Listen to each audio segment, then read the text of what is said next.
Ganda dito, pre. 6 na bundok sa isang araw. Tara, samahan niyo ako akitin ang Mount Purgatory. Napaka-unexpected ng hike na to and wala sa bucket ko for this year, but they say impulsive choices leads to joyful experience. And it did not disappoint. We started the hike from jump off around 6 a.m. 3 guides are given depending sa pacing. We have the lead guide, mid, and yung sweeper. I decided to join the mid pack but ang ending napunta ako sa lead. No regrets dahil super saya ng mga kasama ko sa lead pack at napakatitibay ng tuhod. Mount Purgatory has a trail class of 1 out of 3 and has 6 mountains for you to climb. Difficulty level would be 6 out of 9, so this is a major hike. This is a traversal hike, so hindi mo na siya kailangan balikan. Hi! Charot. Gatin mo ako? Napaka-scenic ng Mount Purgatory from the beginning of the hike. Pubusugin ka na ng naggagandahang view ng Benguet. Mga puno, mga bulaklak, and of course, di mawawala yung classic na pine trees na para bang nasa ibang bansa ka.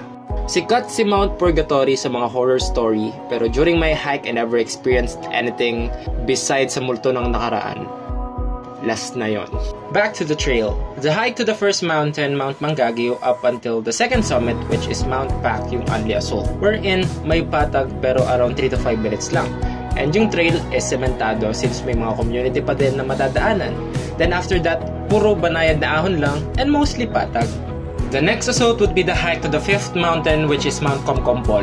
Dito mo matitesting yung tuhod mo. Kasi starting from Mount Bakian, the 4th mountain, to Mount Comcompol is 1 hour and 15 minutes. Yung 1 hour dyan, yung Anli Ahon. May patag and downhill pero 1 to 3 minutes lang. Then aahon ka uli. Don't lose hope though kasi napaka-worth it ng summit ni Comcompol. Kita mo ang nagkagandahang bundok ng Benguet. And take note, you can also see the summit of Mount Pulag from here. After nyo matapos ang 6 na bundok na inakyat nyo, syempre need nyo pa din bumaba. Dito magsisimula ka ng mag-doubt ng life choices mo. Kasi 3 hours lang naman na puro pababa. Tapos sementado pa yung daan. Tinalo yung Mount Pulag sa downhill. Kasi 5 kilometers to be exact yung trail pababa sa endpoint. So, better prepare your knees.